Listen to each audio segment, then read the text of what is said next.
So remember that tyke named Frank who offered to cut the White House lawn for free? Donald Trump, knowing a good deal, said sure. It was great. Well, this is Frank. He's going to be very famous. He's going to be a Navy SEAL someday. He's going to do great things for our country. Thank you, man. You take care of yourself, okay? Yeah.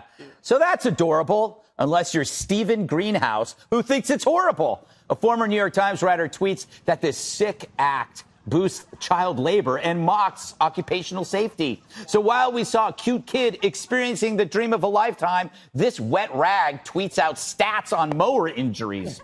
So nothing is safe, especially fun, if you're around Steven.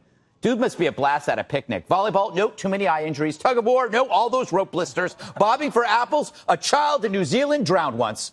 But I wonder if he would have been so panicky under President Obama. Remember, he rode bikes in mom jeans. He went hang gliding. He body surfed, casually smoked. I'm pretty sure that's all riskier than a once-in-a-lifetime grass cutting. But in the Trump era, everything is extra harmful to your health, including Donald Trump. Washington Post writer Dana Milbank details a physical where he reports suffering from chest pains, headaches, high blood pressure, and blames, quote, Trump hypertensive unexplained disorder, or what he likes to call it, THUD. See, he's joking. But once healthy, now 8 months into Trump's presidency, he's really sick. So is it Trump's fault? Of course it is. But the bright side for Milbank, the president helped him craft a cheeky piece out of tired, predictable whining. As thanks, Milbank should trim the White House hedges. Better wear a helmet or Mr. Greenhouse will come after you. That's cute. It is cute, Kimberly. Fun. Yes, it's fun. You know, why can't somebody just let the moment be? Kid is having the time of his life. You know, true, everything's got a risk, you know. Right. But come on. No, but it's like heinous child labor, lemonade stands, more abusive children, mowing the lawn. Like, what? It's just everything has to be something with a bad intention or mean-spirited or abusing someone. I mean, this is like the best moment of this kid's so far young, fabulous life. How cool is that? And to go along with it and say, why not? Come over and cut the grass at the White House, you know? Get it ready for next year's Easter egg hunt. Juan, it's better to cut the grass than smoke it.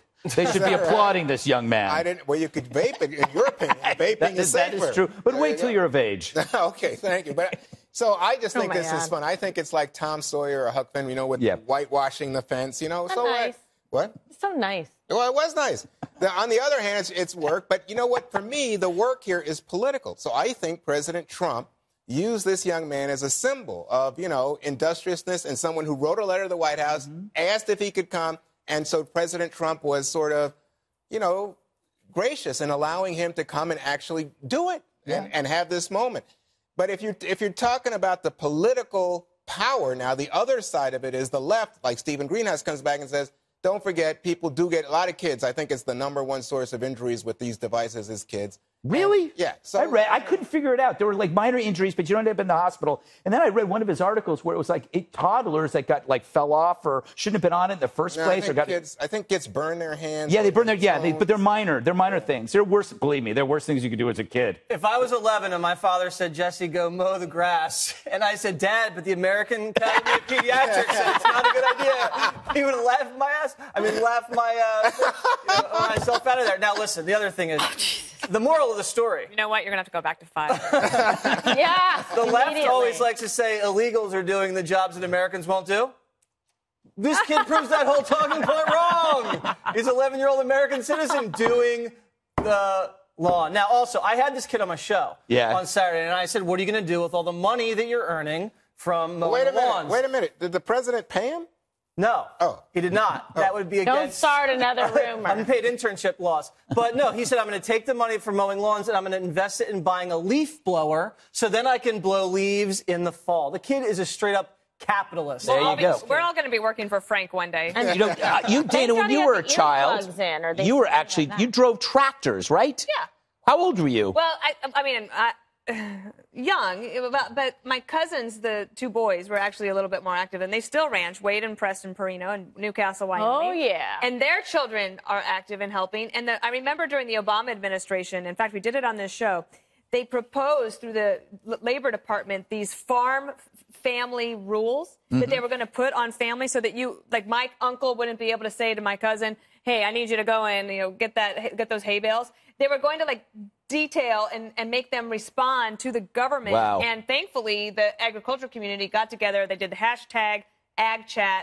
And it got so bad that the chief of staff for Obama promised that even if he won re-election, he would not propose this rule anymore. So families and communities can stand up for themselves against government intrusion. Like It's an example, again, of just not seeing the obvious. It's just a kid mowing a lawn. That's all it is. He's got little earplugs He's got earplugs. Not talking about safety. And safety glasses. Yes. Glasses. Oh, by the way, he had gloves on for the because burns. People will freak out then and make complaints, say it's child abuse. I can't believe they didn't complain about the Honda lawnmower. Oh, that's a good point. Dana, Yeah. wow. Now you've done it. I mean, now you've done it. breaking news. You want to complain. All right.